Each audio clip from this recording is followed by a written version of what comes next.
But we want to go now to Illinois Republican Congressman Adam Kinzinger. He is in Ottawa, Illinois. Good morning to you, Congressman. Good morning. You wanted the president to rethink his position. We know from Secretary Esper this decision to pull out was made last night. What is the implication going to be? Well, it's going to be terrible, and the secretary is doing his job, and he has to follow orders. And but the reality, we all know that if there were still those 30 or 40 soldiers in that part of Syria, that Turkey wouldn't attack. We actually had a pretty good kind of joint security situation being set up to de-escalate that area. In fact, pulling back those 50 troops or whatever it was has given license to Turkey. And then now I think pulling out the remaining 1,000 in Syria is simply an excuse to get out. Look at it this way. You hear the president and people like Rand Paul talk about endless wars all the time, and it's kitschy. But actually, we were preventing an endless war, and that actually commenced on Sunday now.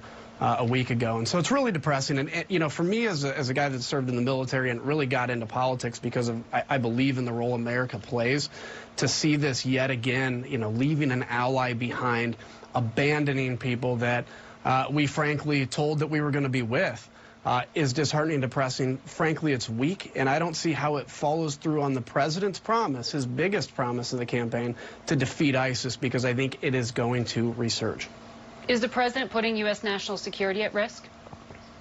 Yes, I think so, yeah. And, I mean, look at what's going to happen out of here. Now, we have another group that now believes they can't rely on the United States. There's a lot of complication in the Kurd situation, and I've seen all this Russian misinformation now on the internet that's being picked up by some of these political blogs that these are the bad Kurds and there's good Kurds. Well, look, there are Kurds that aren't the best folks in the world.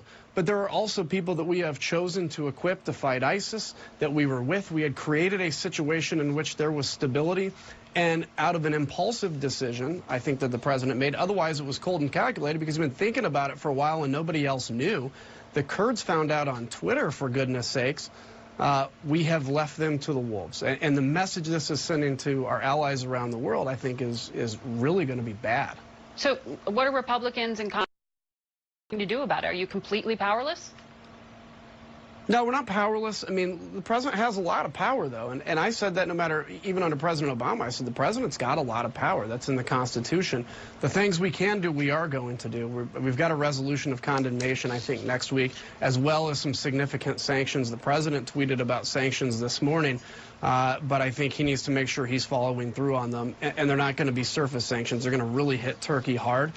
And then the other thing we can do is be outspoken about this. The American people, who want strength and leadership, who were promised by this president that we would defeat ISIS, deserve to hear the truth and not these things like endless war that you hear some on the kind of libertarian spectrum talk about. There is now a war that's been commenced in Syria because we have pulled 50 troops out from being able to prevent that war.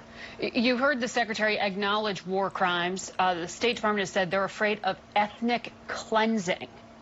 So looking at all of that, aren't sanctions just punitive? They're not preventative? Yeah. Is there a responsibility here to do something?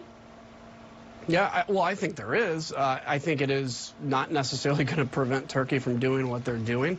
This has been Turkey's dream for a long time, and the president basically gave the green light to do it.